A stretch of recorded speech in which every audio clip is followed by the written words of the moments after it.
Hello everyone, we welcome you to this online learning program powered by Taksh-shila Model Senior Secondary School, Sector 3, Faridabad.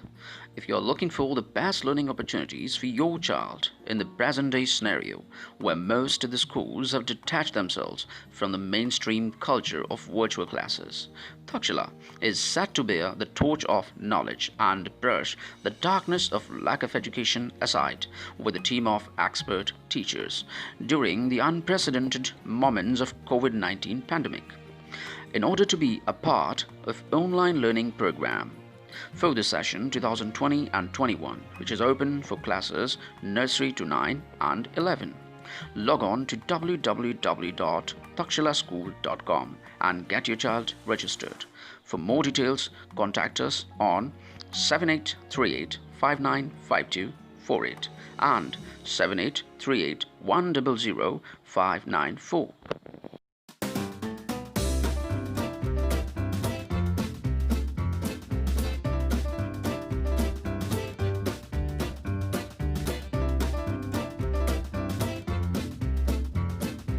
Hello, my dear students. I welcome you all back to this online learning platform with me. I am Shyam Panchal from Taksh-shila Model Senior Secondary School. As I promised you in the last video that I would be back with a new chapter, so I am here with you. And this time I'm here with the poem. A poem that has been taken from class 9 book Beehive. So here on the board I have given you a brief outline of the poem. This chapter has been taken from class 9 book Beehive, and this is the poem number 5. The title of the poem is A Legend of the Northland. And this poem has been written by Phoebe Cary. Phoebe Cary, who was a 19th century American poetess. She was born in the year 1822. In this poem she has told us about folk culture. What is folk culture? Folk culture is a tradition in which the stories, especially which gave moral, which gave message, the stories, such as stories were told to people orally from one generation to another. And these stories were either in the form of narrative or a poem. So this present day poem that we are going to discuss is actually a folk culture. Folk culture is also known as a ballad. Means this poem is actually a type of poem which is known as ballad. Ballad means a story, a poem in which there is a story, and this story is told orally from one generation to another, or told to people from one generation to another. So such a story is called a ballad, or such a poem is called a ballad. So ballad is a poem which tells a story, right? And this story is often told to people orally, and it passes from one generation to another. This is called ballad. So our students, here we have understood what type of poem is this. This is a poem from folk culture. This is a form of ballad. Secondly, it is a folktale also. We can also call this poem a folktale. Now let us just take a look at the theme of the poem. The poem has a very abstract theme, and this theme is greed and selfishness. Greed and selfishness. We'll come to know how greed and selfishness are reflected through this poem, and it will be possible when we read this poem from word to word. And in order to make this possible, I want all of you to open your books. Get to the stanza number 1. Before we move on to the explanation of stanza number 1, I will tell you the hidden story of the chapter. I mean, the background things which are very important for us to know. So this is the theme of the poem, greed and selfishness. Now let us discuss the title of the chapter, that is A Legend of the Northland. A legend is a historical story. A story in which there are historical characters, especially characters of great wisdom, great valor, means great characters. Such a story is called a legend. So this is a legend. This is a legend because it is about a historical character, and this historical character is a friend to God, friend to Lord Christ, to Jesus Christ. And this friend to Jesus Christ, or the missionary, or the messenger of the God, or uh, the uh, the messenger who carried the message of the God from one place to another, uh, going about the world teaching the message of the God to people. So this person is Saint Peter. Saint Peter is the historical character, and that is why this uh, poem is termed as a legend. Then, legend of the Northland. So this is the story of the Northland. What is the Northland? Northland is actually a place which is uh, present at the poles. There are two poles, North Pole and South Pole, and these polar regions are especially the region of the North Pole is called Northland, and all the countries which are present on the globe, especially in the North Pole or the Northern Hemisphere, are all these places are termed as Northland. So the exact location, the exact country, or the exact place is not actually mentioned in the poem by the poetess, but it can be any country present in the northern hemisphere, or in the North Pole, near the North Pole region, right? So this is a story, means the setting of this poem is the Northland, means somewhere about the region very close to North Pole. And in this region of the North Pole, the days are very small in comparison to the nights. Why is it so?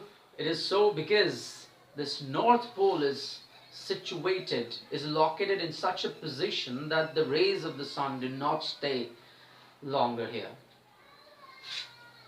because of which the nights become very long and the days become very short.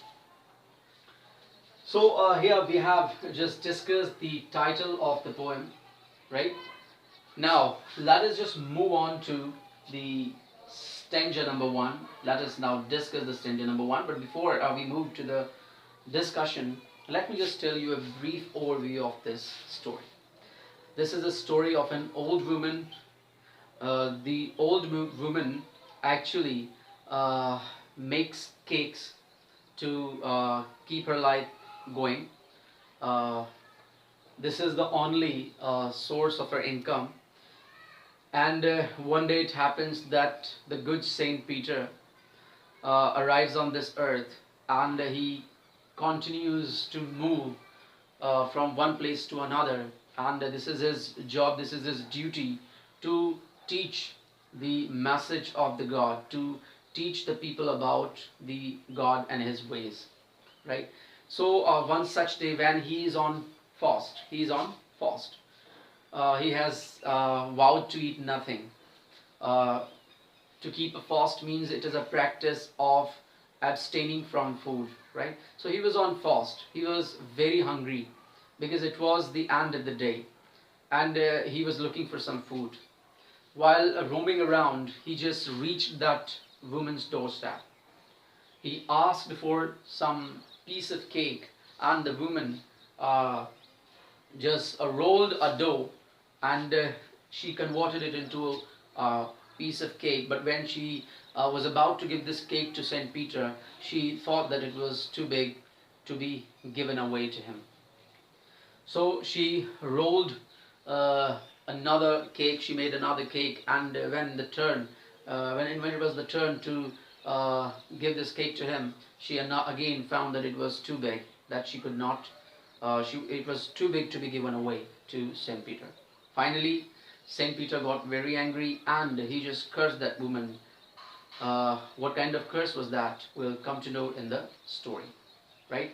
So this is a brief outline of this story that I have told you now. Now let us move on to the stanzas. We will have a detailed explanation of the stanzas. Make it a point that I'll be explaining to you the rhyme scheme as well as the poetic devices which are available in each and every stanza of this poem. This poem is actually a quatrain. A quatrain is a poem in which each stanza is of 4 lines. Right? Here you can just see the stanza number 1 is consisted of 4 lines. Right? So such a poem which is in which each stanza is of 4 lines is called a quatrain. If each stanza of a poem is of 2 lines, it is called a couplet. Right? And if each stanza in a poem is of 3 lines, it is called a tacit. So this one is a quatrain, right? And there are 16 stanzas in this poem. How many stanzas are there? 16 stanzas, right? So we will discuss each and every stanza one by one. I suggest you to open your books and read along with me from line to line. So let us now move on to the explanation of stanza number 1. I'm going to read this stanza number 1 to you. Away, away in the Northland, where the hours of the day are few, and the nights are so long in winter that they cannot sleep them through. First of all, let us discuss the rhyme scheme of this stanza. Here, in order to find the rhyme scheme of any poem, what we do, we do what? We just consider the last word of the verse line. What is the last word in this verse line? The last word is Northland. And what is the last word of the second line? This is few. Similarly, winter and through. Now, Northland, few, both are giving different sounds. This we call A and this we call B. But winter again is giving a different sound. It is not matching with either Northland or few, but this through has a match with few, right? This has a match with few, so we call it what? B. So the rhyme scheme of this stanza is A, B, C, B. What? A, B, C, B, right? Now let us take a look at the rhyme scheme of second stanza. Here, reindeer, snows, cubs and clothes. Sorry, yes, snows and clothes. So here reindeer A, snows B, cubs C, but clothes B again. Clothes, snows. So this matches with clothes. Snows matches with clothes. So the rhyme scheme of this stanza is also A, B, C, B. Similarly, the rhyme scheme of each stanza in this poem is A, B, C, B. Is that understood?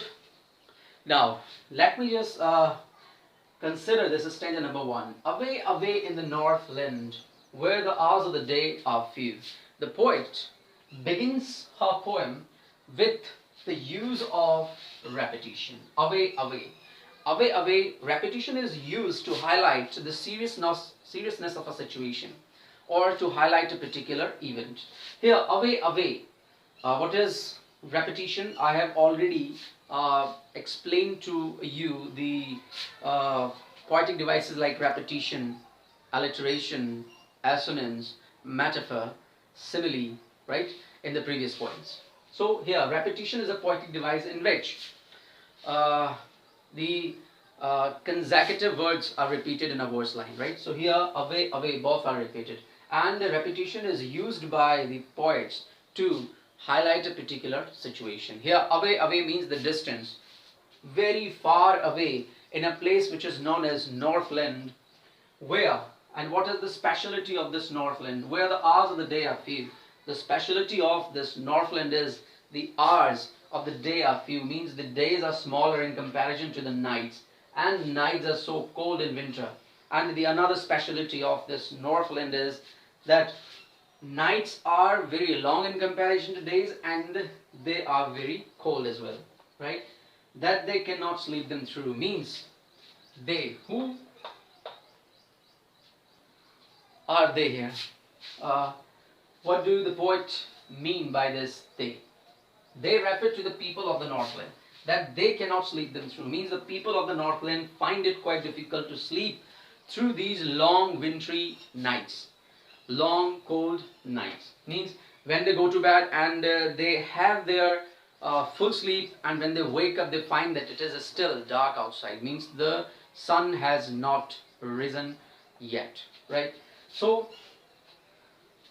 away in the Northland where the hours of the day are few and the nights are so cold in winter that they cannot sleep them through. So in the very first stanza we come to know that the poet is talking about a place which is called Northland. And there are some specialities of Northland. First, that the nights are very long. Second, the nights are very cold. And the nights are so cold that the people of the Northland find it quite difficult to sleep them through, right? Now, one more poetic device which we can find in this stanza is you can now figure out which poetic device is this. I'm going to underline the letters, right? So here I have underlined T letter in this verse line. So can you tell me which poetic device is this? Yes, this is alliteration. When the consonant sound in the consecutive words is repeated, this is called alliteration. So here T sound, that they cannot sleep them through. T sound is being repeated in these words of this verse line. What is a verse line? I have used this word a number of times. Verse line. Verse line is a line of a stanza. Means the line of a stanza is known as a verse line, right? So this is a verse line. There are 4 verse lines in this stanza. Now let us move on to the discussion of the stanza number 2, where they harness the swift reindeer. Where the harness. Harness is a verb here. What does harness mean? Harness means to tie.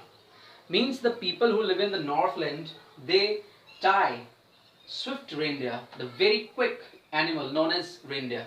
Reindeer, these are dogs, right, which are kept by the people of the polar regions, and these animals are kept to drag the carts known as sledges. Carts here means a kind of vehicle, right? It is a kind of vehicle which is drawn by these animals, reindeers, on the snow. So where they harness the swift reindeer to the sledges. Harness means tie. They tie this animal to these vehicles. These are this is a kind of cart which runs on wheels, right? And this is dragged by the reindeers. So to the sledges when it snows. So when in the polar regions it snows, the people of the Northland do what? They use the reindeers to pull the carts. And people use these vehicles or use these sledges for transportation. Means maybe going from one place to another, or maybe transporting things from one place to another in the polar regions where the snowfall is very heavy, right? And the entire land is covered with snow. Nothing is visible then. Nothing is visible but snow, right? So, and the children look like bear's cubs.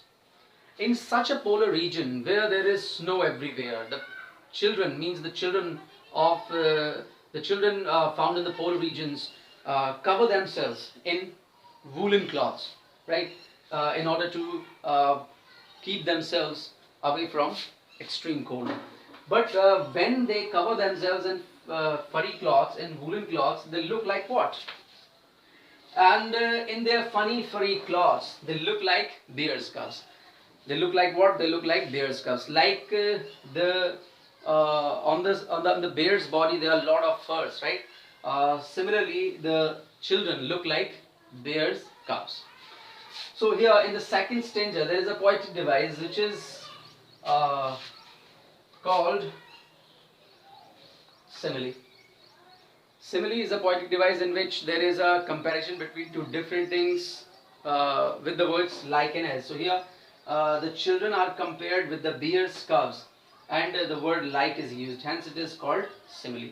So in second stanza we come to know how do the people live in the polar regions. They are dependent on the animal called reindeers, because these animals are used for transportation. They pull the carts, right? And how do the people cover themselves? What kind of cloths do they wear? Because these are very cold areas, cold regions, so people do what? So people cover themselves in furry cloths, and especially children look like bear's cubs, right? So in these two stanzas we have come to know the physical and the climatic uh, conditions of the North Pole, right, or the Northland. Now here, let us now move on to the stanza number 3. They tell them a curious story. They tell them a curious story. Whom do they tell a curious story? They tell them means the people of the Northland tell the other people of the Northland or the other land, people of the other land, a curious story. A curious means a very strange story. I don't believe it's true. Here, this I refers to the poetess, and the poetess says that she doesn't believe if this story is true. Means the poetess or the poet holds the fact that this story may not be true, but still she believes that yet you may learn a lesson. She believes that this poem or this story which is depicted in the poem is going to give you a lesson if you read this, right? If I tell the tale to you, tell means a story, means if the poetess says that though she believes that this story is not true, but this story has a great moral in it, right? If you read this story, if she tells the story to you, you will definitely learn a lesson. Means this story is going to give us a lesson, right? So we must read this story. Now here, let us now move on to the stanza number 4.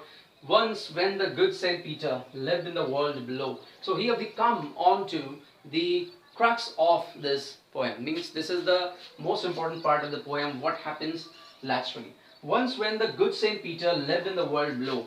Once when the good Saint Peter lived in the world below. So let me just tell you, there is one more poetic device. This poetic device is very new to you because I have never mentioned it before, nor would you have heard about it before. So this poetic device is called enjambment. Enjambment is a poetic device in which there are run-on lines. There are run-on lines, means this is a sentence, but this sentence does not end here, it ends here in the next line of the stanza. So this poetic device is called enjambment, right? So once when the good Saint Peter lived in the world below. Good Saint Peter, I have already told you about good Saint Peter in the beginning of this poem. So, and walked about it, preaching just as he did, you know. In this stanza we come to know about Saint Peter. Saint Peter is a character taken from Bible. He was considered to be a friend of Lord Christ, right? And his duty is to pass the message of God, means the teachings of God from one person to another. And what happens one day, he reached this world, and he was doing what? He was just walking about from one place to another and teaching the people about the message of God, right? So in this stanza there is one more poetic device, and this is called allusion. Allusion is a poetic device in which the poet or the author takes a reference of some person or place from the history, right? So here this is the historical character, and that is why we can say this is the example of allusion. This is a poetic device, right? So in these 4 stanzas we have understood about Northland in the first 3 stanzas, and here the 4th stanza tells about good Saint Peter. Now the explanation of the 5th stanza is going to be on your screens, right? It will be visible on your virtual screens. So now I'm going to read stanza number 5. So stanza number 5 says, he came to the door of a cottage in traveling round the earth. Means Saint Peter, who came onto the earth. Why did he come onto the earth? He came to the earth to give the message of the God to people. He wanted the people to follow the teachings of the God, right? So he came to the door of a cottage in traveling round the earth. When he was traveling, he reached the door of a cottage. Why did he reach the door of a cottage? Where a little woman was making cakes. The cottage where a little woman was making cakes and baking them on the hearth. What was the old woman doing? The old woman, sorry, here the little woman is written in the chapter. Where the little woman? Little means very short of height, right? So Saint Peter reached the doorstep of a cottage where he found that a little woman was making cakes on the hearth. Hearth is what? Hearth is a fireplace, right? And being faint with fasting, for the day was almost done. So this is 5th stanza. He came to the door of a cottage and traveling round the earth where a little woman was making cakes and baking them on the hearth, and being faint with fasting. Stanza number 6. And being faint with fasting, for the day was almost done, he asked her from her store of cakes to give him single one. So Saint Peter was very hungry. Why was he hungry? He was hungry because he was on fasting. He he abstained from food, right? He was not ready to consume food because he had promised, or he had promised himself not to do this, right? Or due to some religious reasons, people do not eat food for some period of time. This is called fasting. So Saint Peter was on fast, and it was the end of the day, so he felt very hungry and weak, and that is why he went to the cottage of a little woman who was doing what? Who was making cakes. So this is the ending part of the stanza number 6. Now let us move on to the stanza number 7. Stanza number 7 says, so she made a very little cake, but as it baking lay, she looked at it and thought it seemed too large to give away. The little woman started to make a cake for Saint Peter, but when she thought of giving it to Saint Peter, she found that it was too give to be given it away to Saint Peter. Means when she was about to give it to Saint Peter, she took a look at it and she realized that it was too big, that it was so big that she could not give it away to Saint Peter. So what did she do? It is given in stanza number 8. Stanza number 8 begins with, therefore she kneaded another and still a smaller one, but it looked when she turned it over as large as the first had done. Means in the seventh stanza, the poet wrote that the woman started making a cake for Saint Peter. When she was done up with the cake, she did what? She wanted to give it to Saint Peter, but when she took the final look at the piece of cake, she found that it was so big that she could not give it to Saint Peter. Right, so she thought of making a smaller one. So it is given in stanza number 8 that she made another one, means the smaller than the previous one. Therefore she kneaded another and still a smaller one. This time it was smaller one than the previous one, but it looked when she turned it over as large as the first had done. And when she thought of giving it to Saint Peter, she again realized that it was as large as the previous one. Means she thought it equally big as the previous one was, right? Now let us move on to the stanza number 9 and 10. Okay, before we move on to stanza number 9 and 10, let us just take a look at the character of the lady, which is reflected in stanza number 7 and 8. What kind of character do you think of this lady is?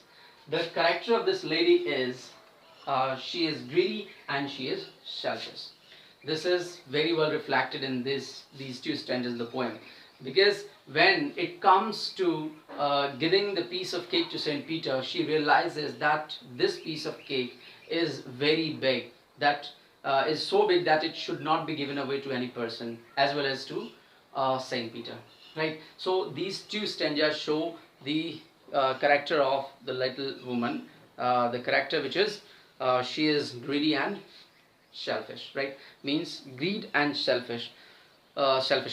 Now let us move on to stanza number 9. Then she took a tiny scrap of dough and rolled it flat and baked it thin as a wafer, but she couldn't part with that. So what did she do in her other attempt?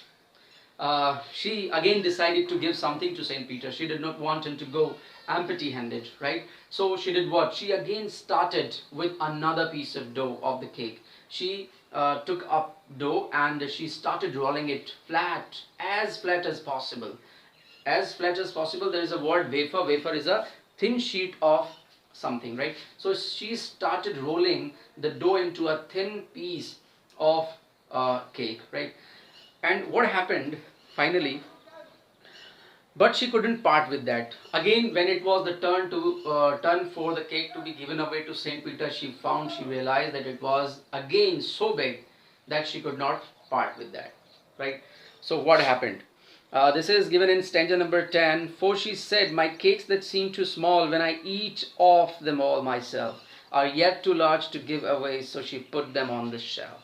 So it is in the 10th stanza of the poem, we come to know that finally the woman decided not to give even a single piece of cake to Saint Peter, and this step she took because of her greed, because of her selfishness. So she finally decided that whenever she rolled these cakes down, Then these cakes are ready. She realizes that when she eat them all, right, when she eat them herself, she find these cakes so big, but when it comes, she find these cakes so small, but when it comes to giving them to others, she realizes that these cakes are so big, right? So it is written that, for she said, my cakes that seem too small, when I eat of them myself. Means when she eats her cakes herself, she realizes that these are very small, right? But when she tries to give these cakes to other people, as well as to Saint Peter, she finds that these are so big, right? So this shows that the woman is very greedy. She is very selfish. So what is the last step of the woman? What does she do? She does what? She takes all of her cakes on the shelf. She does not give any piece of cake to Saint Peter, right? It is written in the stanza number 10, in the second last and last line, are yet too large to give away, so she put them on the shelf. Now let us move on to the explanation of stanza number 11 and 12. Then good Saint Peter grew angry, for he was hungry and faint, and surely such a woman was enough to provoke a saint. In this stanza there are two words. First, one is, sorry, there is a word provoke. What does provoke mean? Provoke means to make somebody angry, right? To make somebody irritated. So here the good Saint Peter grew angry. What is the reaction of good Saint Peter against the woman's not giving him any piece of cake? The Saint Peter did what? The Saint Peter grew angry, for he was hungry and faint. He grew angry because he was very hungry and faint because of fasting. And what did he do? And surely such a woman was enough to provoke a saint. What kind of woman was enough to provoke a saint? To irritate a saint, to make a saint angry. What kind of woman? A woman who is greedy and selfish, right? Such as this little woman. And stanza number 12 says, and he said, you are far too selfish to dwell in a human form, to have both food and shelter and fire to keep you warm. So here in this stanza number 12, the messenger of the God, Saint Peter, now seems to curse that little woman. And in what form does he give the curse? He says, you are far too selfish to dwell in a human form. Saint Peter says to that woman that she is so selfish that she has no right to live in that human form. Means she must not be a human. She is so selfish that her selfishness has killed the human qualities in her, right? So she is no longer a human, he believes. To dwell in a human form, to have both food and shelter and form to keep you warm. Means the God has gifted the humans with what? With food, shelter and clothes to keep themselves warm, or a shelter to keep themselves warm, right? But good Saint Peter believes that this woman is so selfish that she must be deprived of all these things which human beings are entitled to, right? So he just curses her. And what is the outcome of the curse given by Saint Peter?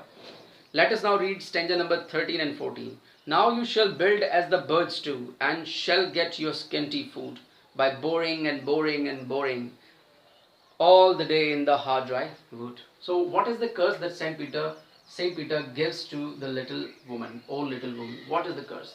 The curse is that Saint Peter first of all believes that woman is not fit to live in the human form. So he just does what? He curses the woman that she must live as the birds do. She must build her house as the birds do. And now shall get your scanty food, that she must get her scanty food. Scanty here means very little amount of food. How will the woman now get her scanty food? She will get her scanty food by boring and boring and boring. Boring means to make a hole in something, right? Means now the woman makes her food on her own. She makes her food and eats it, right? But now Saint Peter curses her that she must not be able to get her food, cook her food like the humans do. Now she will get her food by boring and boring and boring, means making a hole into wood. And he says in the last line of stanza number 13, all day in the hard dry wood. So how will the woman now get her food? She will get a scanty food by boring into hard dry wood. Means she will become a what? It is given in stanza number 14. Then up she went through the chimney, never speaking a word, and out of the top flew a woodpecker, for she was changed into a bird. So it is given in stanza number 14 that due to Saint Peter's curse, the woman was now turned into a woodpecker. A woodpecker which lives by boring into the wood in order to get its food. So Saint Peter grew angry and cursed the lady that she would now onwards get her food by boring into the wood like a woodpecker does, right? So the woman was now turned into a woodpecker by the curse given due to the curse given by the messenger of the god Saint Peter. Now let us move on to stanza number 15. She had a scarlet cap on her head, and that was left the same. When the little woman was baking the cake, she was wearing a red scarlet cap. Scarlet means bright red. So she was wearing a red color cap on her head, but all the rest of her clothes were burnt, black as a coal in the flame. Means the cap which she wore when she was baking the cakes was left the same, but her clothes were burnt and they were turned into black color, right? Her clothes were burnt and they were turned into black color.